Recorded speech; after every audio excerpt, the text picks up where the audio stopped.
All right, everybody, welcome to Studio B. I am your host, Pastor MDH. Thank you so very much for joining us here on the set again. We greatly appreciate every time that you tune in and those who follow the podcast on a weekly basis.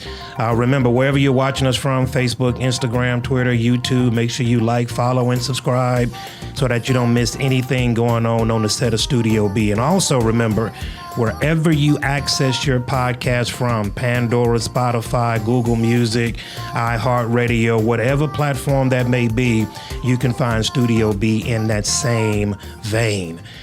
We are fastly approaching the 10,000 subscriber mark. We just passed over 6,000. Remember, we're trying to get to that 10,000 mark by the end of the summer, which I know we can do. And we need your help in helping to spread the word of Studio B. So everybody, come on, jump on board and make sure that you like, follow, and subscribe and share this to all of your friends and family about what's going on the set of Studio B. Today on the set of Studio B, we got two very, very special guests. Sunday before last, I think it was, when Travis gave his testimony. Correct. Right? Sunday before last. At the 11 o'clock hour, Pastor August, senior pastor of the Church of Bethel's Family, called this young man up at the 11 o'clock hour to give his testimony. I was actually in the children's ministry building. We were watching it on the screen. And your testimony was, to say the least, very, very powerful. I believe that your testimony, man, is going to touch people in a very special way because God's got a story that he wants to tell through you. I have to my left and to my right, Mr. Travis Davison Jr. Yes, sir. He's junior, and he goes by the name of Lil Bag. Yes, sir. All right, and then we also have his mom to my right. Now, let me see if I can say it the way that you said it. Yeah. Alyssa. Alisa. Scott. Yeah. His mom. So welcome to the set of Studio B. How you guys doing today? Man, Good, and you? great. Doing good? Yes. Mm-hmm. All right, Mr. Travis, I want to start with you, man. What's up? Tell us a little bit about yourself, man. Give us a little bit about Travis. All right, I was born in Abbeville, Louisiana, at Women's and Children's. And, man, I'm a child of love. I'm definitely a child of love. I'm a love child. I don't know. I always just wanted love, just gave love. That was always my best feeling, like, and I hold on to that, like, I don't really let go. Like, once I love something, it's very hard for me to let it go. Like, even if it's not the right thing to love, it's just once I love something, it's hard for me to let go until God show me otherwise and take me through what he need to take me through to show me what not to love and what to love. Because, everything, but even though I still love everything, though, you know what I'm saying? I love bad, good, I love it all because I understand how it comes together and it can make something so beautiful. It's beauty in the struggle. It's beauty in the struggle. It really is. So walk us through your life. How old are you right now, Travis? I'm 26. You're 26 years old, and you're from Abbeville, Louisiana, what we affectionately call here, or what Pastor calls here, the birthplace of Christ. Yeah. Now, Abbeville, if you blink, you'll ride right through it. Yeah, you sure will. It is not a very, very large town in Louisiana. Sure. But growing up in Abbeville, kind of give us a little bit about what that life was like for you. Man, growing up was Abbeville. It was fun, man. I guess just because the community like so small and it's easy to get around every part of the city, and it's just like it was just fun. Like, it was just, we was just children and just, man, we could get all over. My grandma used to tell me not to go certain places, but the city's so small. On a bike, man, I could go everywhere, go all over town, so I go everywhere. She'd tell me not to go. I would still go, and it was just fun. It was fast, though. It was fast, like, just young, it was fast, like, getting into girls, getting into, just watching, playing with guns, it already, like, had like a little sense of corruption just already as young, that, you know, just being misguided, you know, but you don't know no better as a child. You know, you look up to that and you think that's cool, and that's what you want to do because you see the energy and you see the power and the respect and everything. So, like, seeing that young, like, around me and the people, the kids I was around, that's what we looked up to, because a lot of my friends, their fathers was dope dealers. Or, you know, Jack bought something in the street and my father was a dope dealer too. So that's what, like, you know, that's what we grew up around, and just having all them, just having a lot, and just it being fun and just fast and just energetic like that. It was just fun, and just that's what we looked up to. Like, you know, that's what I looked up to. So Sister Scott, so kind of tell us and bridge a little bit about this, about you know, the life in Abbeville. From your perspective, what were you seeing in that time? Me growing up? Well, what can I say? I would always, we could walk up and down the street, which the kids can't do now. Like, we could take a walk, let's say, to what we call the front. And it was safe. It was safe for us to walk around and go places. What else? You want me to talk about Travis? Well, no, here's what Okay. and everybody, I want you to, this is a free-flowing conversation, everybody, because, you know, I've had several off-air conversations with you, and making sure that when we came together, that we really talked about what is God doing in this moment. And Yes. There's a lot of similarities that I connect with Brother Travis on, and I believe that we have an audience that can relate to that. So, when I had the conversation with you, I wanted to make sure that if there were any things that were out of bounds, that I was not supposed to touch, I wanted to know. But I want to get down into the weeds of it all. You could talk about it all. That's what I'm talking about. That's what I'm talking about. So Travis, tell us a little bit about, you know, when you're talking about the fast life of Abbeville. You know, I grew, you know, those streets promise a whole lot but deliver very little. And there's a lot of people, especially right now in this generation, in your age group. I'm 48, be 48 this year. But there are people right now in your age group that have that exact same mentality by which you were just describing. They don't look up to things, or they look up to that thing in the neighborhood that they can see and say, man, I want to do that. Talk a little bit about that, man, and kind of, you know, what you were doing in those moments of your life, and you know, what kind of roads were you traveling? All right, I'm gonna just start like, okay, my daddy went to the feds when I was 5, but before that, it was like, I just remember having so much fun. Like, it was always, you know, we was going places, we had money. It's like we never wanted for nothing, and it was just the people we was around. It was just fun. Like, it was just energetic. It was good people though, you know what I'm saying? It was just, but I didn't really care about, you know, the material parts of it, because I was too young to really understand that. You know, I just really liked my dog that we had. We had a pit bull named Kilo. Just my dog and my family, and that's really what I love. And like, but I remember, you know, like I said in my testimony, I remember right before my daddy went to the feds, you know, some goons that broke into our house, you know, had home invaded our house, you know, and kidnapped my little sister and whatnot. And I remember watching my daddy get whipped with a pistol and stuff like that. So all that, like, you know, I was experiencing all that, and that kind of traumatized me as a child, you know, because even as I got older, like when I was like 17, just growing up. But before I go any further, let me say, when my daddy went to the feds, and my mama, she, you know, she was trying to make a better life, I guess, from experience, all what she had experienced, so she came to Houston. And me and my sister, we stayed with our grandparents, you know, just so my mama could kind of get on her feet. And like, living with my grandparents, I was looking up to my uncle, my daddy, youngest brother. And he wasn't the best to influence, like, you know. And I'm sure he was hurt behind my daddy going to the feds, like, because all this was tied into it.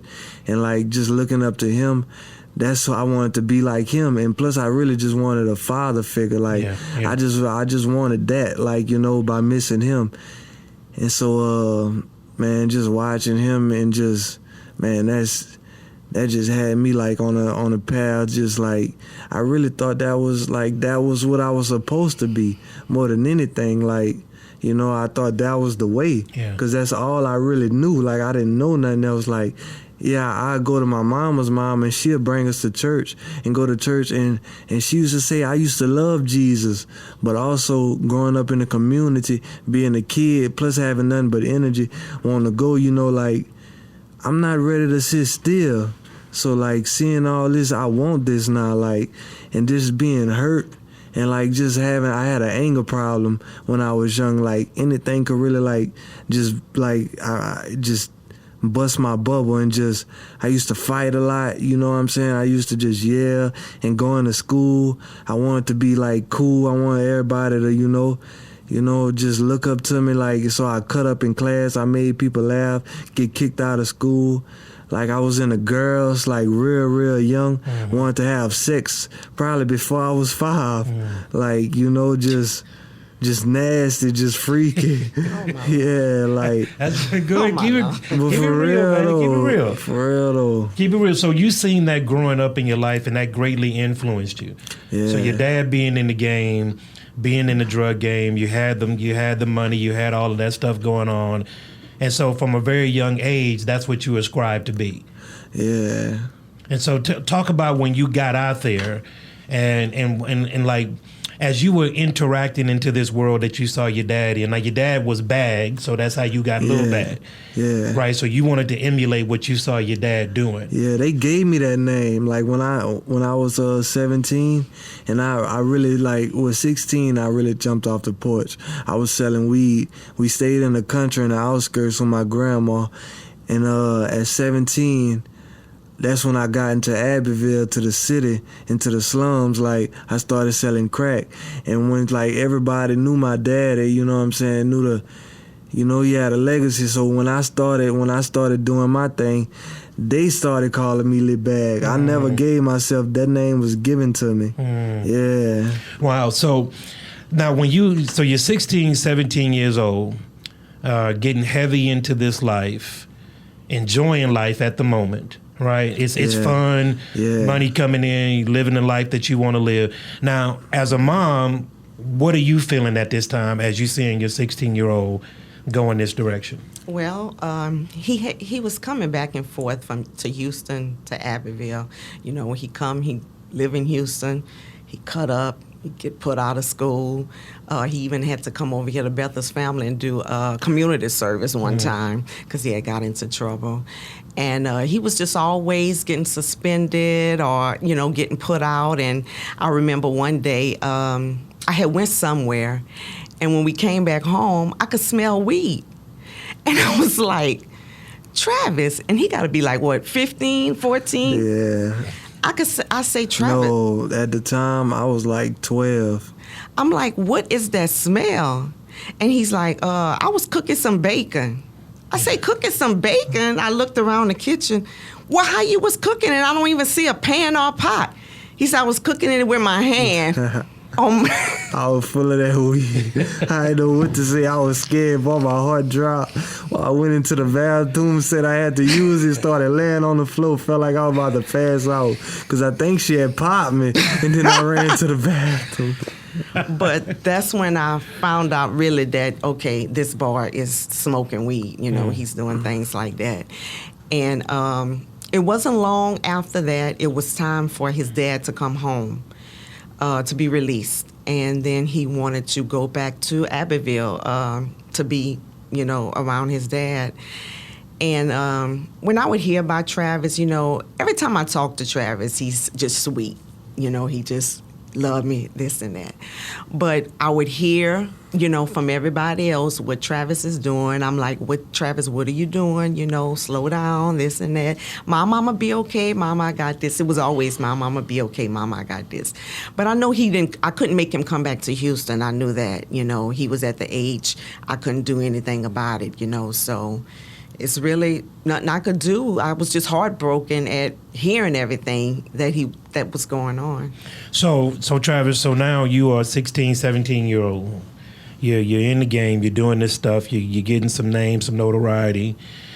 And so when you're talking about that street life, and pardon me, because everybody, I have a heart for this younger generation, and sometimes, they look at the generation above them and say, y'all don't know what we're going through. Mm-hmm. Right? So having somebody in the generation that you're speaking to provide wisdom and insight helps, because those of us who are outside of that generation now can't directly speak to them. And I told your mom when we spoke a few days ago that I live the life of taking the aha moments away from people. I just kind of tell it all. My wife even tells me at times that I tell too much, but I just believe in just telling it all, because there are no embarrassing moments in my life. I did stuff that I wasn't supposed to do, go places that I wasn't supposed to go, but all of that got me to the place to where I am right now. Mm-hmm. So there are no embarrassing moments in my life, because hear this, God knows it all anyway. Like, God already knows what you've done, what we've all done. And so, but the Bible says that we overcome the enemy by the word of our testimony. Mm. And that means going down into the depths so that people can hear it, because there might be somebody that is headed in that same direction. Yeah. And hearing what you say about this situation could help them to turn. Mm-hmm. So as you're in this life, there is something that changed life forever. Yeah. Okay, walk us up to that point to when the accident happened. All right, let me tell you. Okay, when I was 17, like I said, we had got home invaded when we was young. So when I was 17, it's like, I don't know, growing up with that, and plus watching my uncle, because my uncle was more of a jack boy, and plus he was on drugs. So just that wildness, like That's what I started turning into. So when I was 17, we got into a little incident where I did my first home invasion. And the thing about it, I was with two older dudes, and I was 17. They was like 18, 19. But I was the one that really was the mastermind behind it, because, like, I don't know, it's like I really want a revenge from them doing that, like, growing up. Like, so we had got into it with some other dudes, and I decided to pull my home invasion.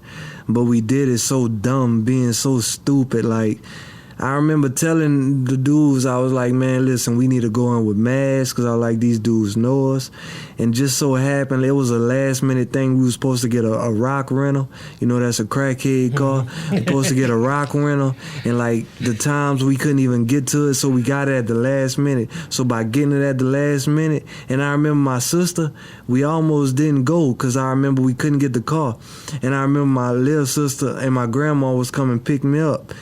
And they was just about to turn on the road. And as soon as they was about to turn on the road, we got a call that was like, man, we could get the car to you. So I told them to go home, never mind. And they was about to, they could have saved me from this, but so I was like, never mind, just go home. So we get the car. We don't have no mask, no nothing. We just go in there bad face, stupid. Dudes know us and everything. I'm talking about after we did that, the next morning I get a call from my daddy. It was like, man, what? Like, man, them people done ran to my grandma's house looking for me. And I was like, man, I shot out, went to Texas people on a Greyhound. We was on the news and everything. I was scared. And this is when you were 17? Yes. Yeah. So we was on the news. I remember I go to my mom. He ran over here. But really, we was about to go past my mama's house because we was on a run. We was going to Dallas. But something just happened. I don't know. I guess it was God. I ended up stopping in Houston, going by my mama's house. As soon as I went by my mama's house, they showed me the website, my face on the news. Mm-hmm. I listened to my mama talk. Boy, she got to me. She made me turn myself in. That's what got to me. Wow. After that changed everything. So you got him to turn himself in? Wow. Yes. I was so scared. I was so nervous. Whenever he got to the bus station, I couldn't even go get him. I sent my oldest daughter to go get him. I mean, I was so terrified. I say, because if they catch him, they might kill him or something like that, you know. So I was like, Travis, just go head on. Just please, just go turn yourself in. And he went. Yeah, so I ended up going to, I went to jail for like like I think 3 months, but I was still like considered a juvenile. So what they did was my mama, I think it was y'all got a law, Harold Register. Yes. Y'all got my lawyer. They paid for me a paid lawyer. And he had got me because I told him my alibi was we was full of drugs. See, it really was supposed to be an armed robbery. You know what I'm saying? But when we was going to turn ourselves in, I think my daddy was bringing us. Yeah, my dad had bought us to turn myself in.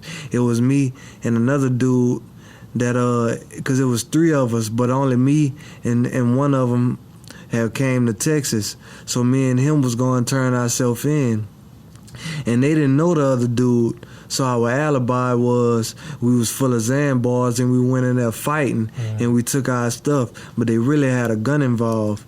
So we went and, you know, they interrogated us, and I stuck to my story. Come to find out, now the dude I was with, he ended up telling, and I didn't know that, you know, so because when we go to the parish, they separate us. They don't put us in the same spot for us to talk. So yeah, we go in the parish for a little while. They end up coming get us, like, I think a week later, and they was like, well, at first they had my dad and my sister in the interrogation room before they interrogate us. So my daddy, like, you know, like, man, you should, you know what I'm saying? You should do the right thing and tell and all this. So I look at him, I'm like, man, I don't even say nothing, but in my mind, I'm like, man, you just did 10 years in the Fed, not ratting. Like, you know what I'm saying? Like, I looked up to that, even though, because he wasn't no rat, and you couldn't say that about my daddy, so I took pride in that. So you took pride in the fact that your dad wasn't a rat? Yeah, for real, and I still do to this day, because I understand when you choose that life, you know what I'm saying? If you're going to be in that, be in that. Don't, you know what I'm saying? Once you're a rat, man, that's something you can't really, like, you can't right your wrong. The only way you can right your wrong is just change your life and go unto God. But if you still in that life, man, once you're a rat, man, you can't make that right. Wow. Yeah, the only way you make that right is change your life and go unto Christ. That's the only way you make that right. Before us living in that life, that's over with. So I took pride in that, and I just looked at him. So I was like, man, and he was like, they already know who the other person is. I'm like, wait, who? He was like, whoop-de-woo, said his name.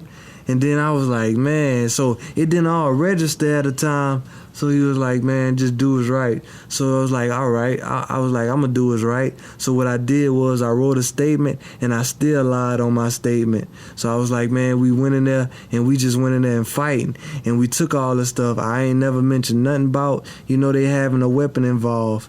You could get my statement to this day and see that. But when you get your discovery, it tell everybody's statement. So the other one, the one I went on the run with, when I went to my mama's house when he came back, he told it all. Yeah, he said everything. Yeah, he said everything. So, and that was my best friend. But I didn't know that until like kind of after we got out. So once I found out he did that, I cut him off. Like, I ain't really have no words for him, no relationship, because I was still in that type of life.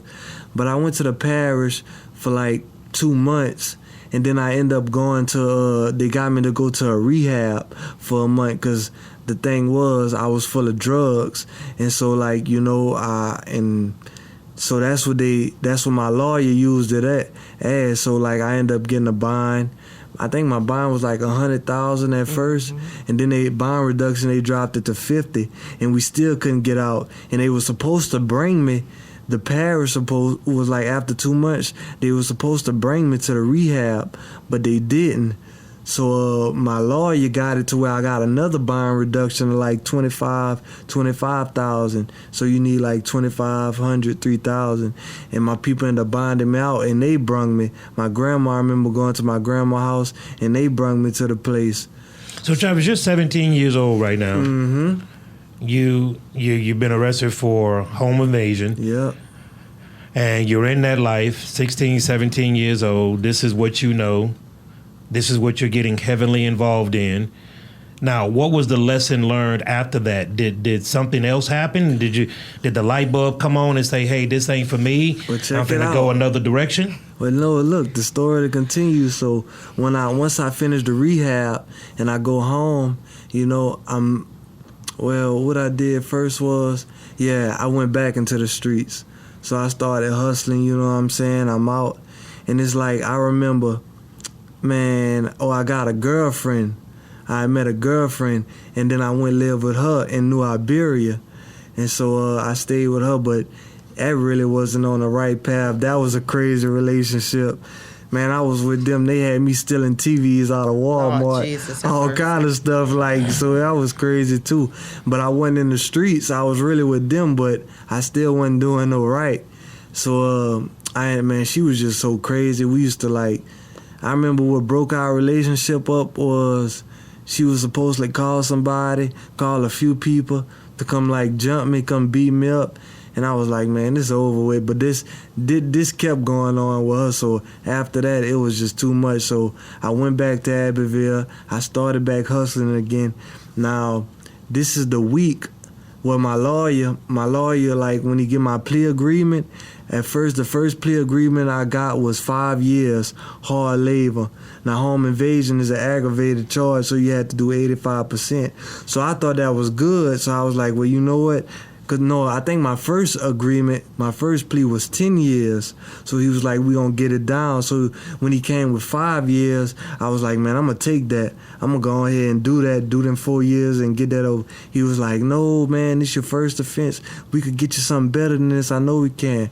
I was like, okay. So he got me 5 years probation. Mm-hmm. So I was like, I took that. So the week I signed to get my probation, that same week, man, I was on East Oak, the street where I used to hustle at. And one of my partners had just told me the day before that. Well, matter of fact, the dude who I talk about in my song Still Here, Buster, he had went to jail. So when he went to jail, I was broke. I remember I was full of that drink. And I woke up looking on Facebook and seeing him in jail. Because this was my main man. This is who I ran with all the time. So I'm like, man, I'm really thinking man, I got to get some money and get dude out.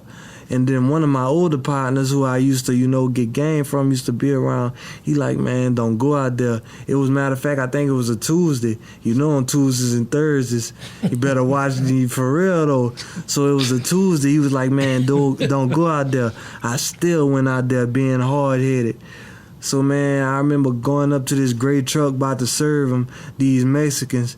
Next thing you know, man, it's like I was trying to tell them to hurry up. I don't know if they couldn't speak English. I kind of felt like it was a setup because the way they was talking, this not enough or whatever. I was like, man, come on, man, it's hot. Take this, man. Next thing you know, I see the Nitro. That was a Taz. They was driving. Man, I look, boy, my heart dropped.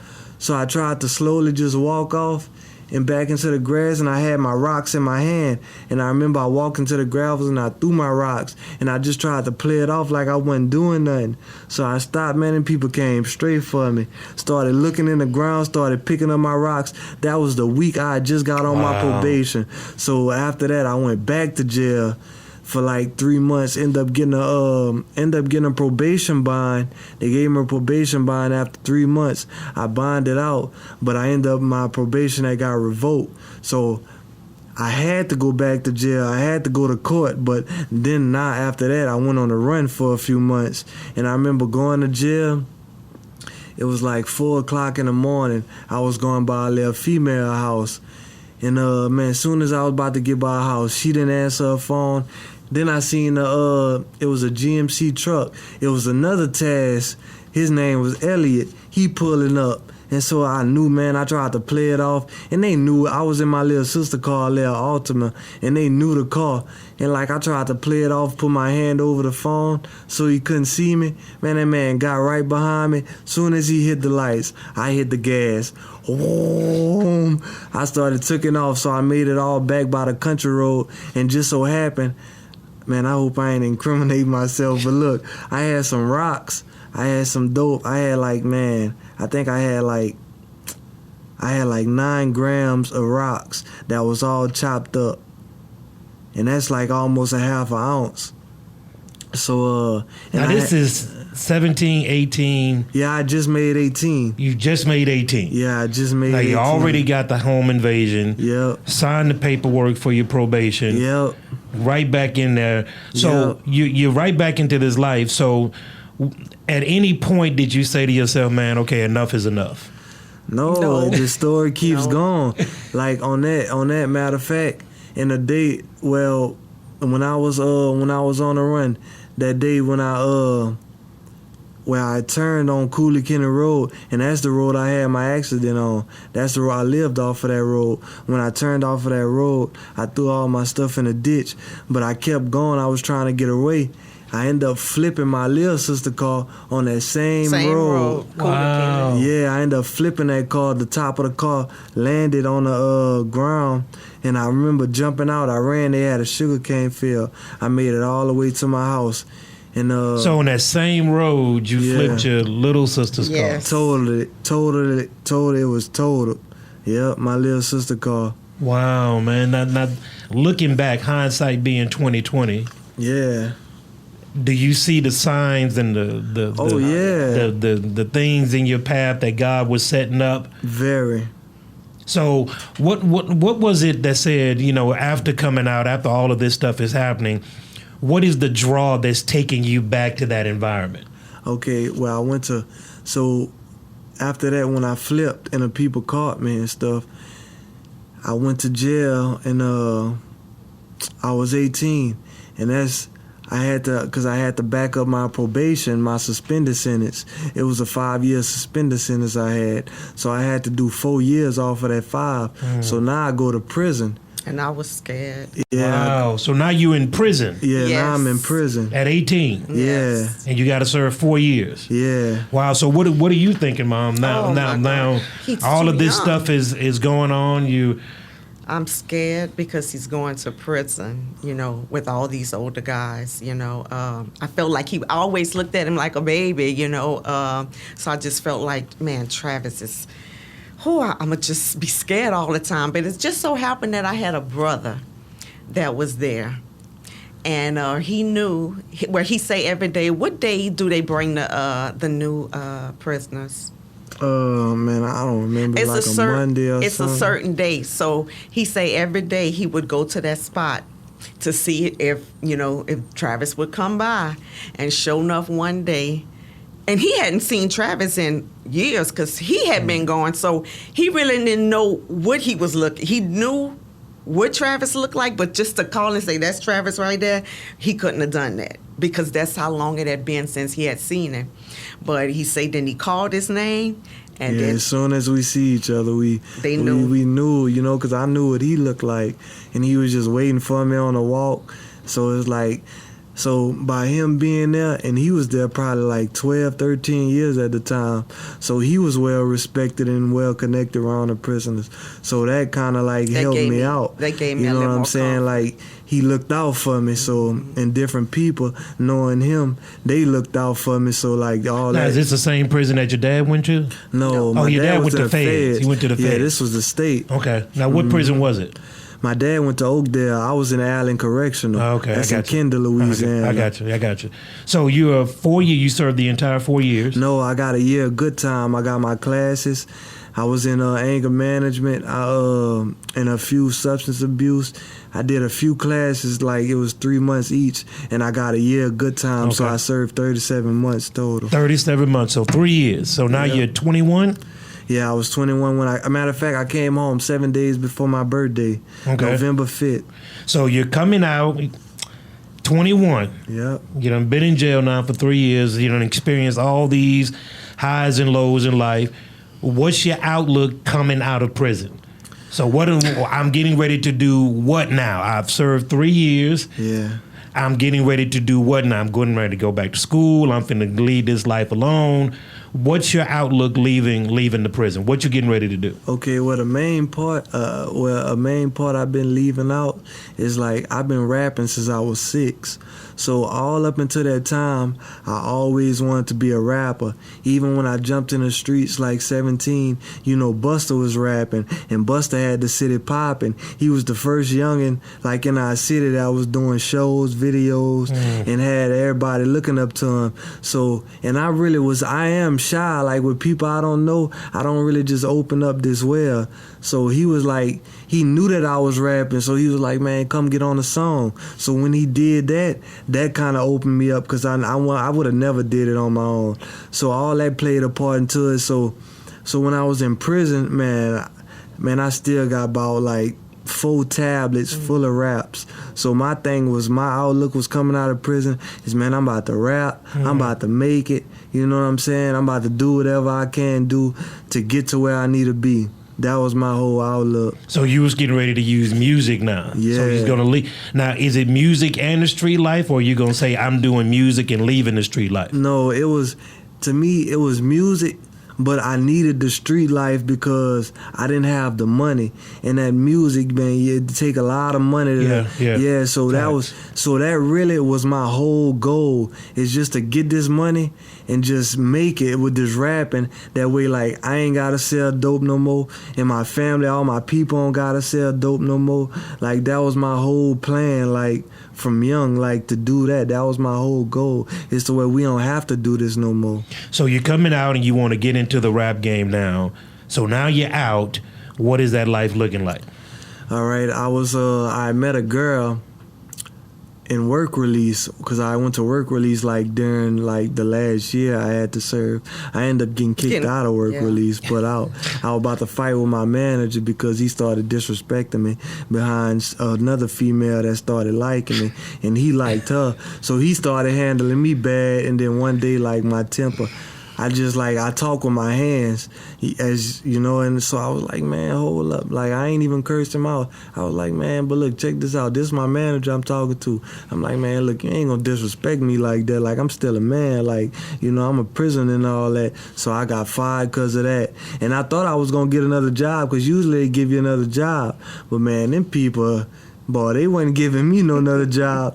Them people was sending me back to prison. So yeah, and just so happened, I'm thinking it's good because I was smoking weed and doing some boxing strips at the time. So when I go back to my facility to work release, I bring me a little bud of weed to smoke when I get back. I ain't know they about to take me to jail. So when I get in there, man, the man handcuffed me. I'm like, what? I'm thinking I'm about to get another job. He like, oh no. So they searching me, man. They find the weed. So I damn near caught a whole nother charge. Yes. But they didn't charge me though. They end up, I think they charged me like a misdemeanor, but like they end up throwing it away because nothing never really happened. But I met a girl, and so by meeting her, like, you know, and then I had a phone and work release, so, you know, we stayed in contact, and like she kind of started taking over my heart. Like, she started, so I just feeling her. And then, like, we lost contact because I lost my phone.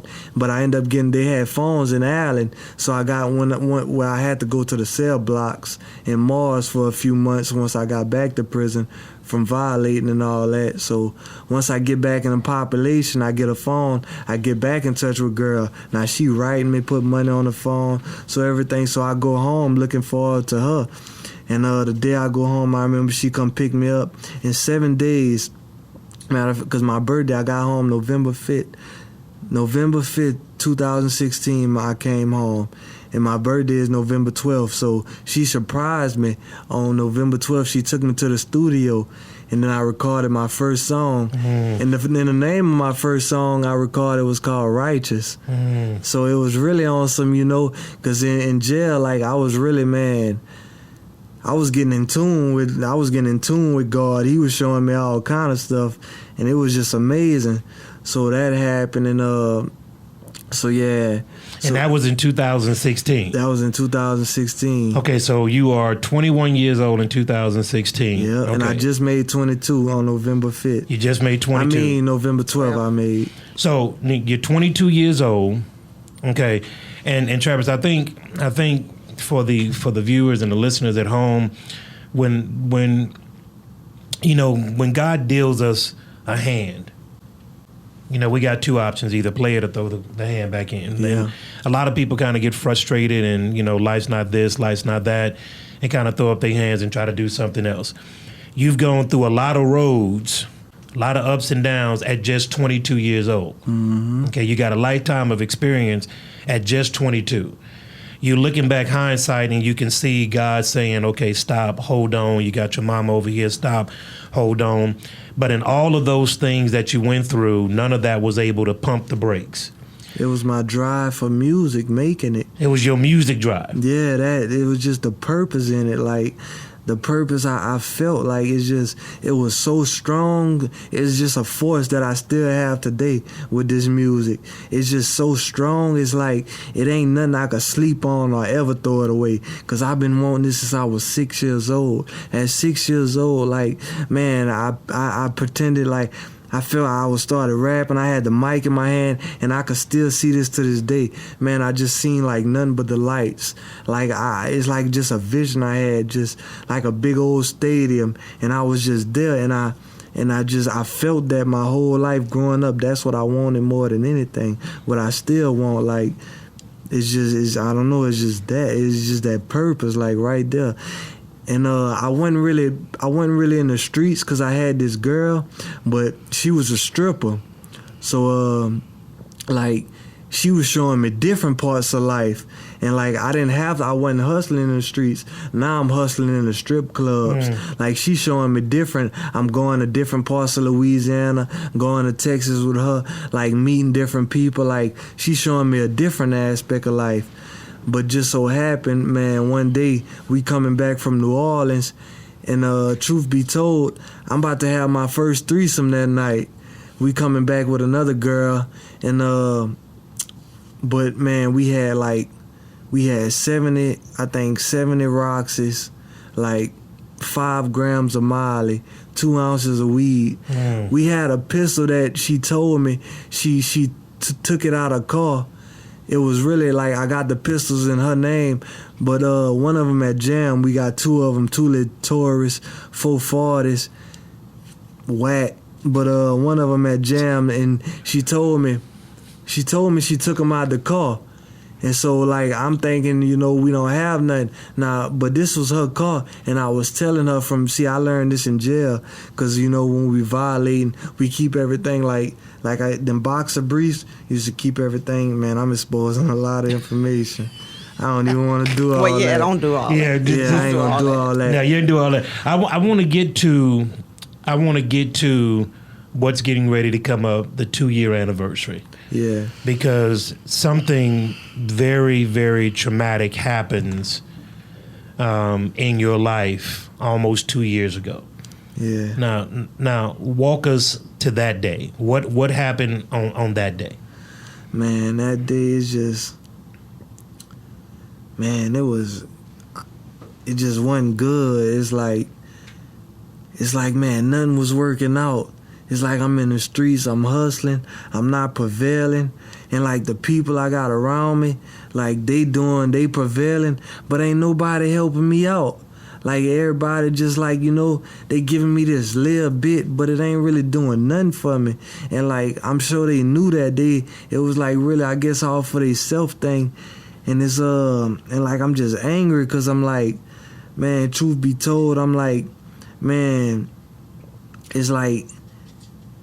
I'm like just who I am, like, you know what I'm saying, like, so, and then me and my baby mama, like, we just had a toxic relationship. She pregnant with my son, and I'm really just trying to, like, man, like I said, I'm still trying to make it with music. I'm trying to get out this black hole I'm in, and I'm really just digging deeper the hole just getting deeper and deeper, like the more I'm in the streets doing wrong, but really trying to make it right. I'm talking about the whole time I've been in the streets, like, man, I'm praying to God, like, I'm like, man, please, like, man, change my life, because, like, this ain't looking good, this ain't feeling good.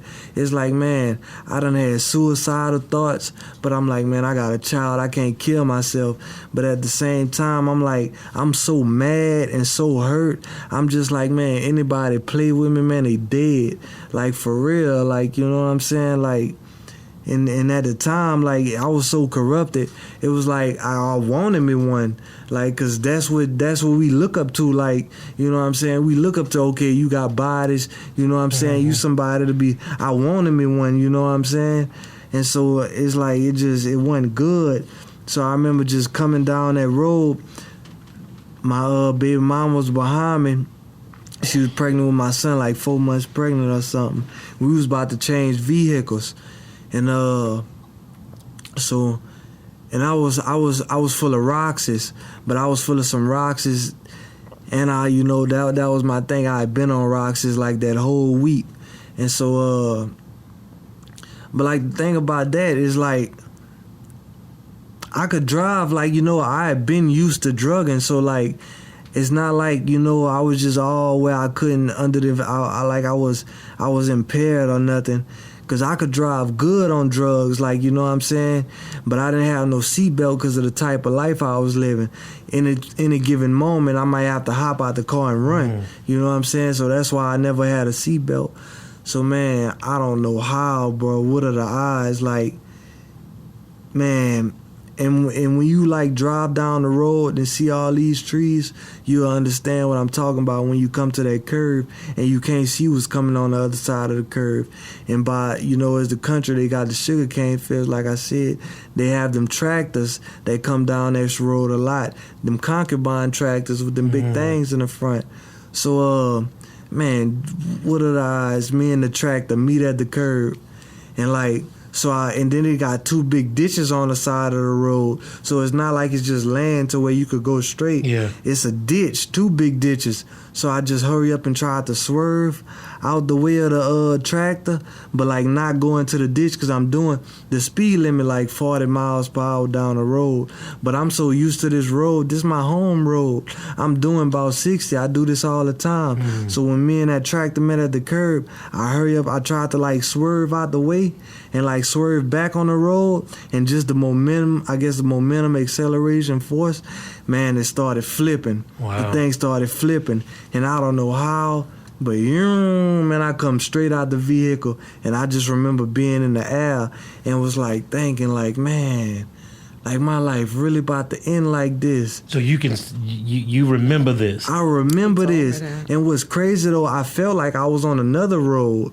Like, this might be the drugs, the trauma, the endorphins, they say, because doctors told me, like, when you're going through something like this, like a near-death experience, they're like the dopamines, all this stuff get released. I guess it's just the way our bodies, it really was like help, because all I remember thinking is I'm in the air, and I'm like, man, I'm about to end my life like this. Like, and I thought about my little boy, I'm like, man, I'm not even going to get to see my son. But like, crazy thing is, I wasn't scared. I was just like thinking like, man, I'm not ready to die though. But I was relaxed. I swear, I always tell people, it felt like I was in somebody's arms, like I was a baby, like, and it had to be God, cause like, right before I hit the ground, like, I didn't feel no pain during my accident. And right before I hit the ground, I didn't even hit the ground. It's like everything went black before I hit the ground. Like, I didn't even feel none of that. And like they say, like, I could kind of remember like waking up and telling the people, like the police officer, like, man, can you help? Like, get me up. But I only remember that after people telling me that. And like they airlifted me to a helicopter. I don't remember the helicopter. I don't remember none of that. And wow, so mama, that's a lot. Wow. So you get the call. Yeah, well, first of all, that week of the accident, I was actually in Abbeville that Sunday, which was Father's Day at that time. And Travis, I mean, he just was on warpath. I mean, I couldn't talk to him. Usually I could talk to Travis and calm him down. You know, I couldn't talk to him. His dad, I remember my daughter, and his dad was by my grandma's house. And we was trying to have, I guess, like some kind of intervention kind of thing for Travis. But he wasn't having it. He wasn't having it. He kept telling his dad he wanted him to help him, and that's all he wanted before he hurt somebody. He felt like his daddy needed to help him. And I'm just looking at him like, Travis, calm down. But he didn't care about nothing. It was no respect for me. It was nothing. He looked like a demon or something, you know? And so after I left Abbeville, I remember that whole week just thinking, man, Travis is going to hurt himself. He going to hurt somebody. Now, you felt that? I felt that. Because when he didn't look the same, when I saw him that Sunday, he did not look the same. So I felt like something terrible was about to happen. And I was tired of going visit the prisons. Oh, my God. I didn't visit, so just back and forth, visiting the prisons. I was like, man, I don't want to do that. I'm tired of doing that. And I told him, too, I said, you go back to jail, I'm not going to visit. I'm not going. I'm tired of that. But anyway, so I was like, Lord, he either going to get killed, somebody, or he's going to kill somebody, or he's going to go to jail for the rest of his life. And I was like, Lord Jesus, just stop him. Please stop him before anything like that. Please stop him. Now, this is a week before the accident. Yes. You're having this conversation. Yes, I'm praying and asking God. And I'm praying and asking God because I'm looking at my son, and he don't look the same. He don't look the same at all. Now, this is, I find this, and we discussed this a little bit a few days ago. This is a week leading up to the accident. The mother's intuition is going in all different directions. All these signs are happening. And you pray to God for God to stop him, to save him. Yes. And then a week later, this happens. 6 days later. 6 days later. It happened. That happened that Friday. And so when you get the call, what's going through your head? Well, when I get the call, the call that I get is, where's Travis? And she was on the way to Louisiana. Yeah. I'm on my way to Louisiana. I get the call. They're telling me that, because nobody even knew that he had flipped. They thinking his grandma gets to her house, and she's thinking that, she saw the police down the road or whatever. So when she saw that and she saw the white truck, we was like, oh, Travis, the police done busted him. You know, we thinking the police is there.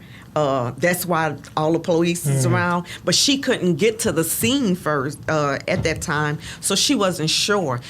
And when they called me, I'm like, Lord, yes, the police done got him, because I'm thinking about how he was that week. So I'm like, yes, the police got him. Oh, my God. And then it wasn't long after that my daughter called me.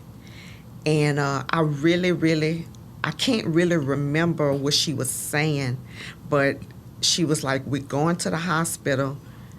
Travis is there. I don't know if she told me he's not going to make it. I don't know what. But I know the next call I got was from a nurse at the hospital. And she was like, Mrs. Scott, you know, your son Travis Davison is here.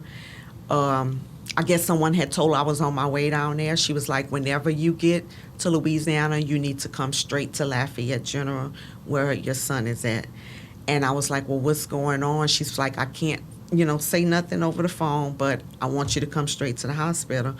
And in the meantime, my daughter's calling me again to tell me that they're calling them to the conference room at the hospital. And I'm like, oh, my God. Yeah, which is never good. Yeah, I say, oh, my God, he was not going to make it or whatever. And so they're telling me, whenever she called me back, she was trying to explain his injury that he had. I didn't know anything about that. My husband is driving. He's a therapist. And he said, as I was repeating what Travis, what they called his level of injury, he knew it wasn't good. He knew it wasn't good, but I still couldn't comprehend it. And I know when I got to the hospital, I could remember Travis in ICU, And I'm not sure what these weights or whatever they have holding the back of their neck. But I remember him saying, "It's heavy, Mom, it's heavy. Please get them to take it off. It's heavy." And I was like, man, can somebody help him? Can somebody take this off of him? But you don't remember that, huh? No, He kind of remember. But then after that, it's like Travis was out. He was out after that, and he stayed out by 2 weeks. So, Mom, can I ask you a very, it's not strange in my mind, Deuteronomy 29:29 said the secret things belong to God. But as you, that week before leading up to the accident, and you're praying to God, do you believe that in some kind of strange way that God answered that prayer? I know he did. And even in this manner? I know he did. I always say now that you really have to be specific on what you pray what for. you pray for, right? Because I told Travis, later we would laugh about it. I said, I asked God to stop you, but I didn't know he was going to send you to me to take care of, but he stopped him. I know that was him. I know that was him. So now, Travis, you're, and I want you to spend some time. 1 minute you are free, walking, enjoying life to the best of whatever. The next minute, you wake up to a whole new reality. Man. And I'm right there by. So what is that? What's going on when you wake up? Man, I felt like I lost everything. Like, how I'm gonna live like this, like what I'm gonna do. Like I don't know. Like I remember asking my mom, like, how I'm gonna live like this, and started crying, and like she just hugged me. Hey, and I thank God for Tasha Cobbs, cause she put on that song, He Knows My Name, and I swear that song just gave me so much. That was my first time ever hearing that song. Wow. And that song really got me through that hump right there. Wow. That got me through. I swear, we cried and hugged, and just listening to that song, man, just that God's spirit, man, just that right there got me through that little hump. And just to keep on and keep fighting through the hospital and keep doing whatever they'll tell me to do, I'll do it. And the thing about the hospital is, man, that hospital right there, usually, see, man, the doctor I had was supposed to do my surgery that same week after I was awoke.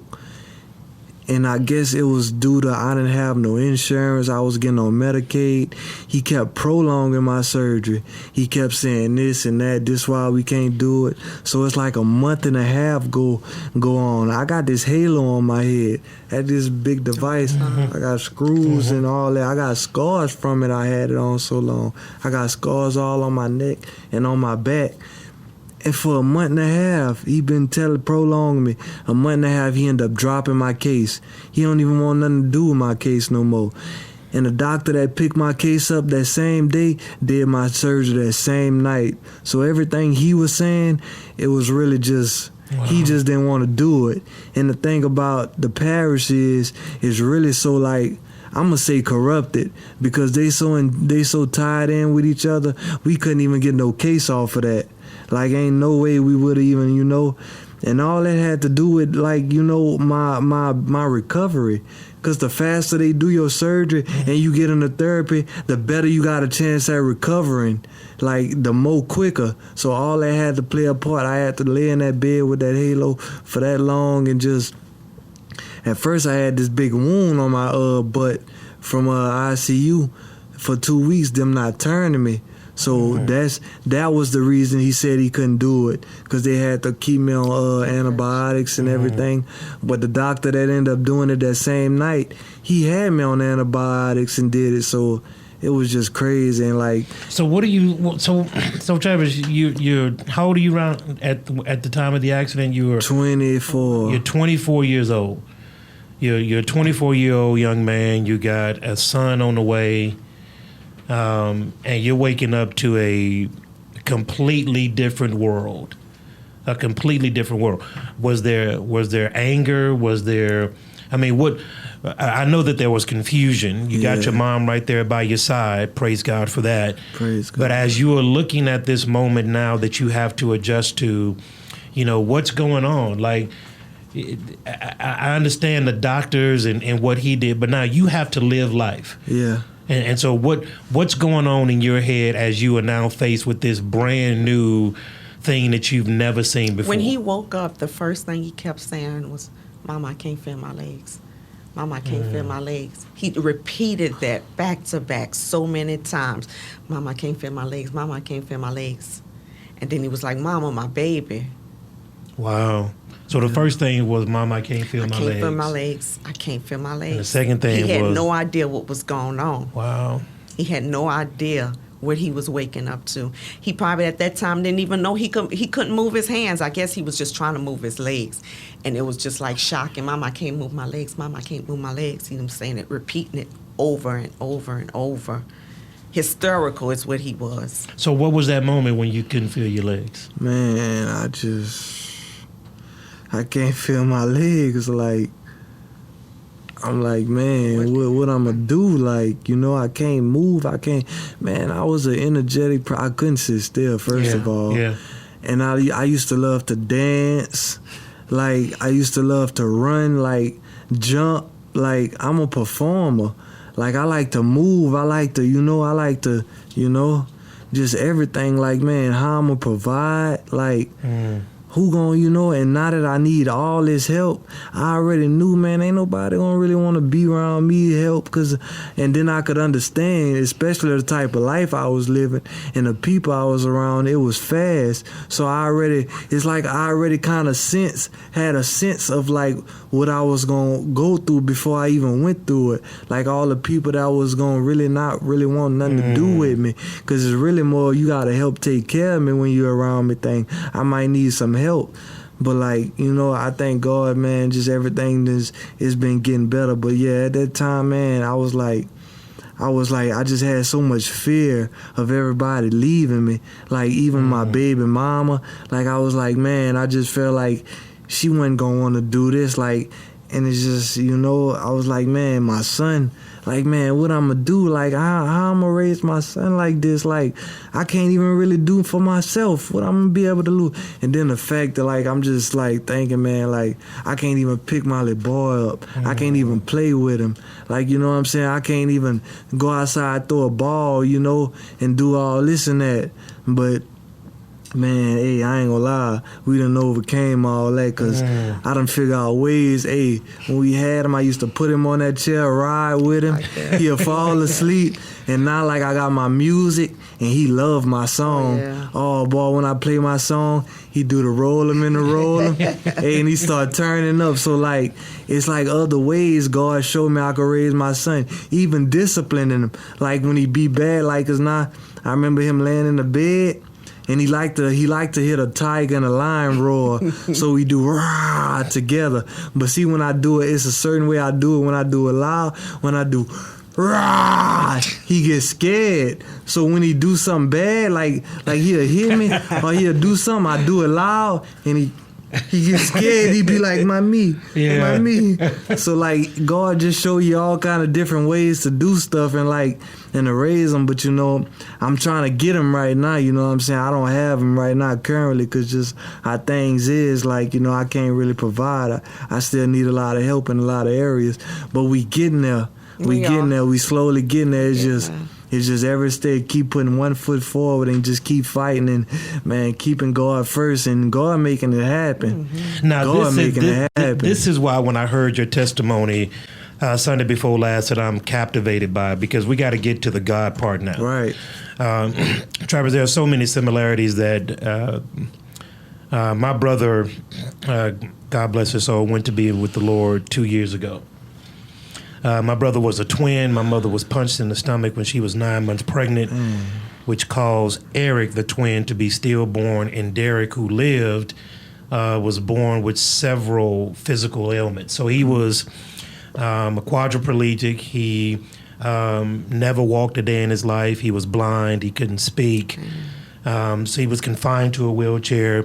He needed constant help 24 hours a day. And God, took him to glory July of 2018. And that's my brother. So when I hear the similarities, when I saw you up there, a week and a half ago, there was an automatic connection because I'm in that life. I'm very familiar with that life. All of the sacrifices that people have to make. People love you. It requires people that really love you to step up to the plate. So when I saw your testimony, I was intrigued because I want to hear the but God. Oh, yes. Okay, so you're in this situation right now, and unless God, by his sovereignty, changes the situation, this is what it is. What is God doing in your life right now? What's the outlook on your views with God, considering where you are right now? What is God doing? All right. So it just so happened, man. Now music is my love. That's my passion. And I thought I lost everything. I didn't know how I was gonna rap from a wheelchair. I didn't know what I was gonna rap about because this life. I'm like, man, who wanna hear about this? Like I wasn't happy. But now, man, just so happened, my sister boyfriend a rapper. And and I never really, this was my first time meeting him in his wheelchair. So he coming around and he kind of connected through the city. He kind of doing this thing. And so his name Milo. So and just seeing him come around, that was inspiring. And just knowing we could talk, rapper talk, and just, it kind of giving me those vibes. And he set it up to where I could go to the studio one day. He set everything up for me. So I'm like, man, this is amazing. But at that time, I wasn't doing too good. It's like I was just overwhelmed. I was just depression, anxiety. That night I was going to the studio, I didn't know what I was gonna rap about. And then I was getting into my baby mama, me and my daddy getting into it. So it's like I told my mama, it was like 6 o'clock at night, I wanted to get back in my bed. I didn't want to go to the studio because I didn't have nothing. Like, what am I going to? My mom was like, man, just go. So I just went. I knew his love for rap. If he could just get to the studio, that atmosphere, that he would feel so much better. And just it was good vibes. And I remember looking through a beat, and I was like, man, that beat right there, the song for Still Here. I was like, that beat right there, that's that beat. And I didn't know what I was gonna rap about yet. I was in a manual chair. So in a manual chair, we gotta do pressure relief where we lay on our legs, because we didn't have the van and all this stuff yet. So I lay on my legs, and when I lay on my legs, I say a prayer. I'm like, God, man, just give me something. I don't know what to do. I'm like, just give me something to say, give me something. So when I got up and I thought about what I was going to say, man, tears started coming to my eyes. Because the first thing I thought about was, what's the reason I'm still here? Because I really wanted to know. Why am I still here? Yeah. For real though, for real. That was a real question. Yeah, for why real, am I for still real, here? for real. So and tears started coming to my eyes. So after that, man, I just said everything. Everything just was a freestyle coming from the heart. Because now I'm emotional so this. Still Here is a freestyle? Yeah, it's a whole freestyle. Yeah, right there. Right. Everything just came from the heart. I took my time, because I'm like, yeah, this okay, this is it. And that's how that came about. So now Still Here, and I'm fascinated by this, man, because as you're looking at where you are right now, how do you think God is using you in this moment, man? What is God doing in your life at this very moment? Man, I really think, man, God is doing a whole lot. And I'm gonna tell you the truth, man. It's I've been doing a lot of fasting, and this took a whole lot of prayer. And I'm talking about a whole lot of courage. And I prayed for all these things, for God to give me all this. And it's sometimes, I don't even be knowing I be fasting. that's just how my days be going. I guess he be having me doing that for a reason. But man, just from making that song and like getting a response from people, like man, I done watched people cry listening to that song, like just the inspiration, and I pray that my music become like a form of medicine, like it become a form of healing for people all across the world, because that's what I plan to do. I plan to inspire. I plan to let people know, man, no matter what you're going through right now, it's not over. Man, I guarantee, just tap in with God, because that's our, first and foremost, that's our creator, that's our father, it's really our everything. And man, just tap in, because he already know everything you going through. And like, man, once you tap in and just talk to him like this, like how I'm talking to y'all right now about everything, man, that's all he want.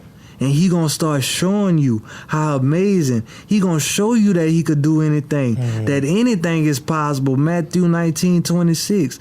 But with God, anything is possible. And he gonna show you that, I guarantee, because he's showing me right now. And like, I'm seeing it, like just all this, like, come on, I never would have thought this would have came about. Come on, man. Like, I'm doing a whole podcast right now. Like, come on, man, praise God, hallelujah for that. For real. Yeah.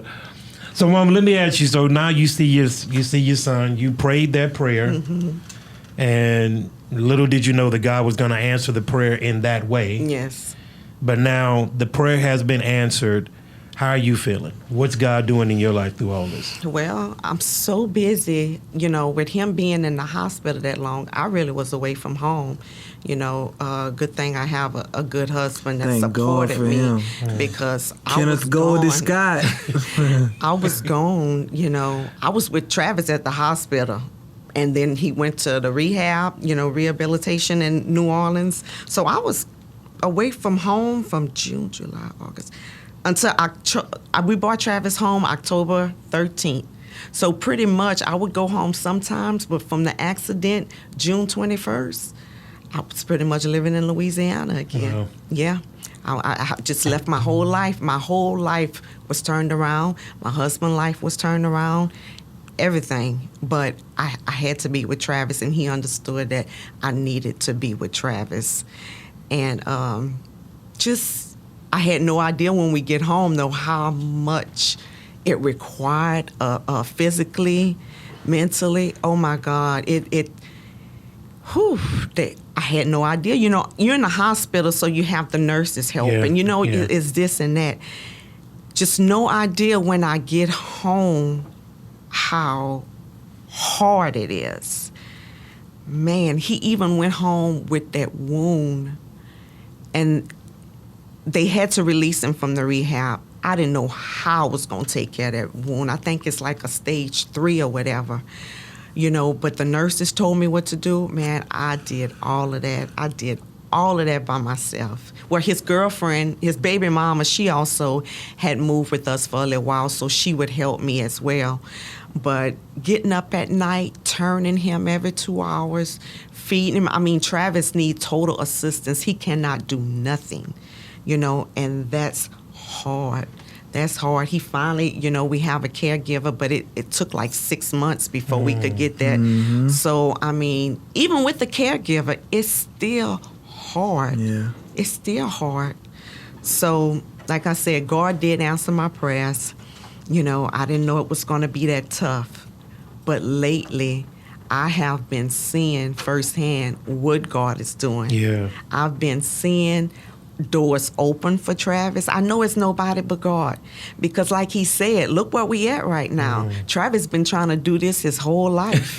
He's been trying to do this his whole life. Yeah, come on, man. And we see that help. We see people starting to want to help.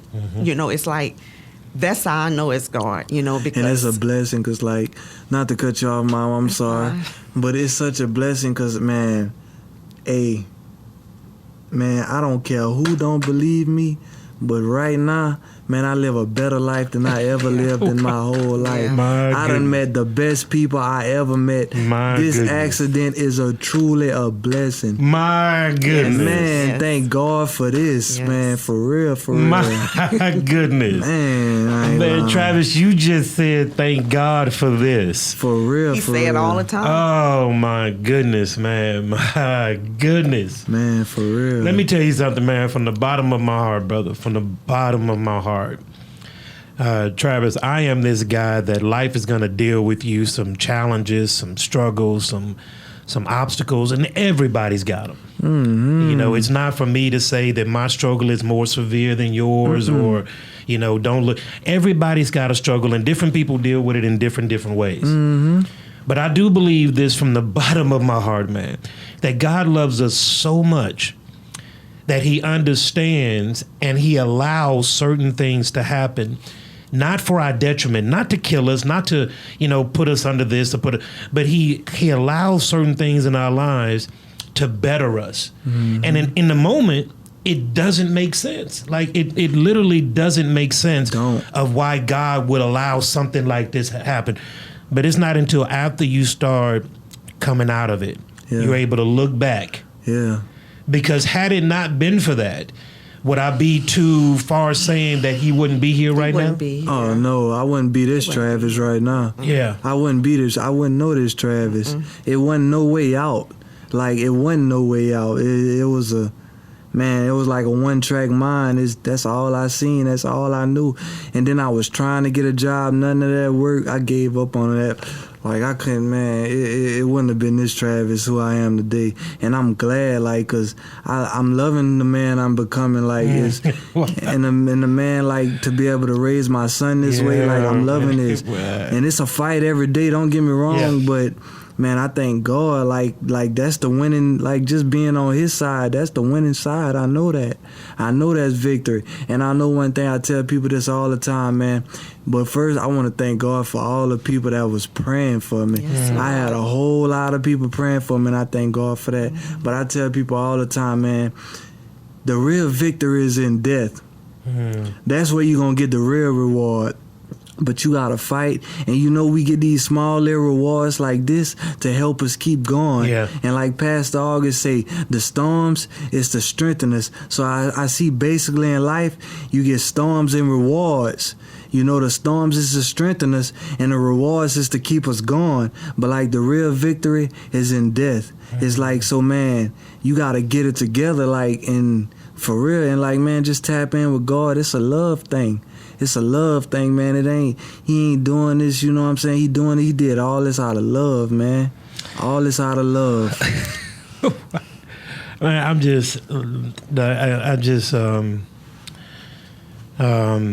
this generation needs to hear this message, man. They need, because I believe, I teach this a lot, man, that the enemy is after our younger generation. Yes. He's after them.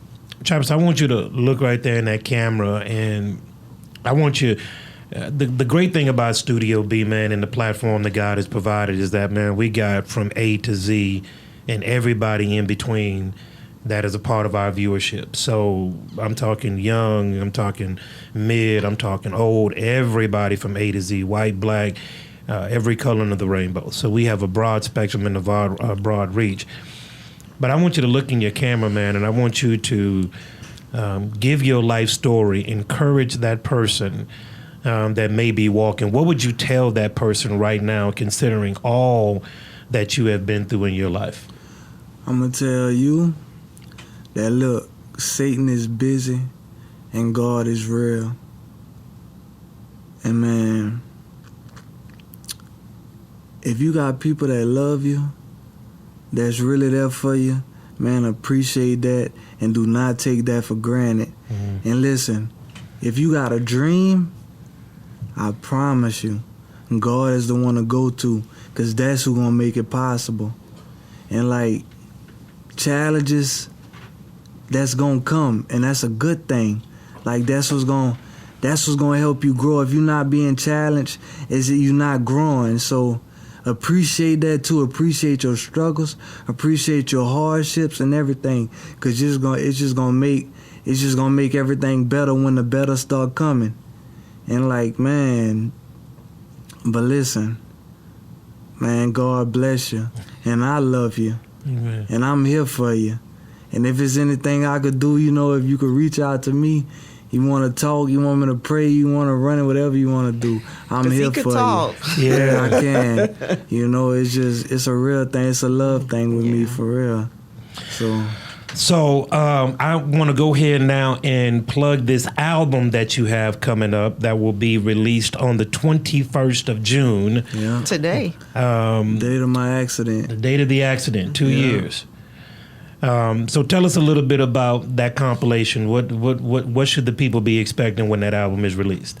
Okay, a lot about what I've been talking about, like testimony, and it's a lot about that date, everything leading up to that date, and everything that's kind of happening like now, you know. So it's really just my testimony, my testimony of my accident and how everything, like what I was going through and like what I'm going through now, and just how everything coming together. So it's nothing but God involved. Just know that, for real. But it's the truth. Yeah, it's definitely the truth. So, and we're gonna actually plug a link and to that album release. And Mom, I want to ask you something. You have been one of the silent strengths in Travis' life through all of this. You've been there. You've had to sacrifice a lot, as Travis would testify. You've had to sacrifice a lot. Yeah. As you see God moving in your son's life, this is a much better version of Travis. Oh, yes. I can see the smile on your face. Oh, yes. Yeah, and to God be the glory. To God be the To glory. God be the glory. To God be the glory. Well, Mama, what would you encourage that person? You've had to go through your own struggles. Oh, yes. You got your own struggles that we can talk about. But how would you encourage that person that may be watching that may be going through their own storms of life right now? You know, definitely, I would say, like Travis said, if you have a good support system, please lean on them. You're going to find that whenever you start doing good or living for God, people are going to, they're going to shy away from you. They're not going to want to be around you. Or if you ask too much of people, like right now, like a lot of times I need a lot of help. A lot of people have said, okay, I'll come and help you and this and that, but that goes away. That goes away. So I would just say, It's you know, okay. I would just say keep doing what you have to do. A lot of days I know it's not me. I be like, when I think about who Alisa is, there's no way she could be doing this. It gotta be God. Yeah. It's nobody but God, because it's just no way For real. Alisa could do this. But I feel get like through that it. too. I get through it. Sometimes I'm so tired, I just put my head on the table, and Travis just be like, I'm sorry, Mama, I'm sorry. You know, but I have to feed him. I have to do this. I can't just go to bed. I have to have the strength to do the last little things at night, and then go take care of myself. Or, you know, like I said, and good thing I have a good husband that don't require me to just be, you know, just demanding me to cook, clean, this and that. You know, he understands what I have to do for Travis. Praise God. And I know I praise God for him too, and I thank him, because if it wouldn't be for him, we wouldn't even have a roof over our head, because I can't even work. I had to give all of that up. I had to give all of that up, you know, to take care of Travis. You know, and I used to think, Lord, how we gonna make it, you know, without income on my side? But hey, He making it. we making it. God is good. And you know what? And God is I'm good. not hungry. We're not struggling. You Nope. know, God provides. He provides. I, from the bottom of my heart, much respect to how you have handled the situation, but more importantly, to God be the glory for what He is doing in your life. To God be the glory Amen. for what He is doing in your life. Your testimony is important because the Bible says that men are going to see our good works and give praise to our Father in heaven. Amen. So when men see what God is doing in your life and what God is doing in your life, the praise and the honor does not go back to us. No. It goes unto him. So, Travis, I want to thank you, man. We're going to do what we can do on this podcast to push 619. We're gonna push that. Thank you so much. We're going to push that as much as we possibly can. And I'm really proud of him. Oh, yeah. I'm really proud I'm proud of of him. you. Thank y'all. I'm really proud of him. Because listen, I know people that check out under much less circumstances, brother. They tap out under much less circumstances. And to see how you've gotten your footing back up under you, to see how you continue to fight, continue to strive, and continue to push forward in spite of, is a glory unto God himself. And so I want to tell you, man, never stop telling your testimony. Get on the rooftops and scream it at the rooftops that God is good. Because I promise you something, Travis. Eyes have not seen, ears have not heard, nor has entered into the heart of man the wonderful things that God has planned for those who love him. This is just the tip of the iceberg, brother. I believe that. You got some wonderful things coming up, and man, I want to thank you and Mama, just as an encouragement to you. My mother, who was a single mother, sacrificed upon sacrifice upon sacrifice. I know the value of a great mom. And that's what I felt like in Louisiana, a single mother. Well, you are a great mom. I know. And God has blessed you, and God will allow what you have done, the seeds that you have sown, to come to pass. Don't get tired in doing good. Don't get tired in doing good. When you're feeling like you're low and you need somebody to pray with you, you just need an ear to bounce something off on, give me a buzz. Yes, sir. Thank because you. let me tell you, man, God is doing something in both of your lives. Yes, I believe that. God is doing something in both of your lives. That. Thank you, thank you. Everybody, for those who know me, you know that this is very dear to me. I got certain things that I stand on, certain things that are close and dear to my heart, this being one of them. I want to thank you again so much for joining us here on the set of Studio B. We do not take your viewership and your followership for granted. We try to merge everyday life with what does the Bible say about it, and we pray that this podcast has given you some encouragement and that has strengthened you in your innermost being. Remember, no matter what you're going through, God is bigger than whatever you're going through. If God be for you, it's more than the world against you. Remember, be informed, be empowered. Studio B. We'll see you next week.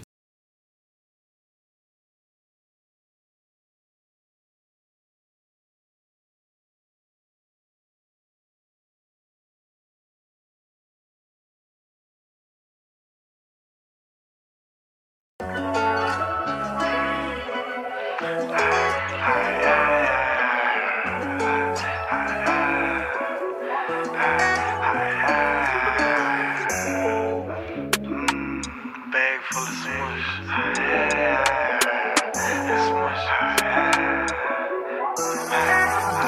This the reason I'm still here. Tell me what it really is. Tell me how you really feel. How the fuck you not here? Cause a nigga still here. Cause a nigga still here. This the reason I'm still here. Tell me what it really is. Tell me how you really feel. How the fuck you not here? Cause a nigga still here. Cause a nigga still here. I'm still that same hitter. You know about busting that trigger. For you I used to cook that really how the fuck you not with me. Cause this shit a little different.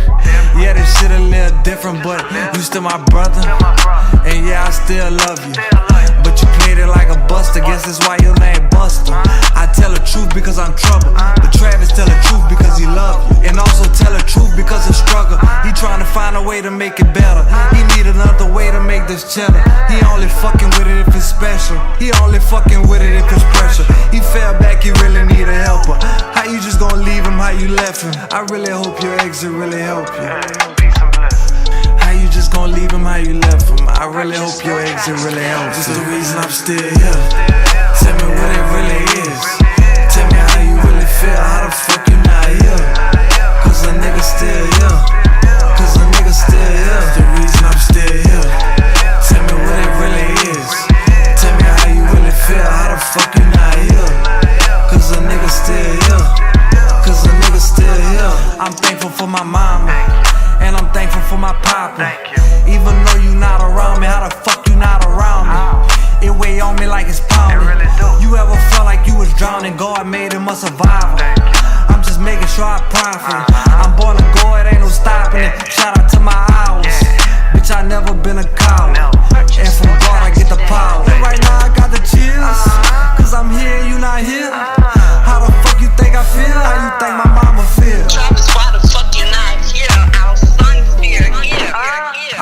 you, this shit hurtful. All I wanted was the purpose of being your fucking son, being under you like a gun, teaching me everything you done. But fuck it, I'ma teach my son, not do him how you done. How you cross that curve, if you going, you know what I'm saying, doing 60 miles per hour. Man, a big ass fucking tractor with the concubine. You heard me? Me and that bitch met up at the same time at the curb, right there. So where you flipped over there? Wait, yeah, it was right there. Cause I tried to get out the way, and they had. But you was coming this way like this? They had stop. You see them 2 trees right there? Yeah. Look on OB side. Yeah. No, get the camera, Louis. Which one? Look right over here? These 2 trees. Mm-hmm. Man, I landed in between them 2 trees. Oh, okay, them 2 right there. Right there, dog. Real talk. And the tractor kept going. Mm-hmm. And Jazz was behind me. She fucking ain't even see me. She kept going.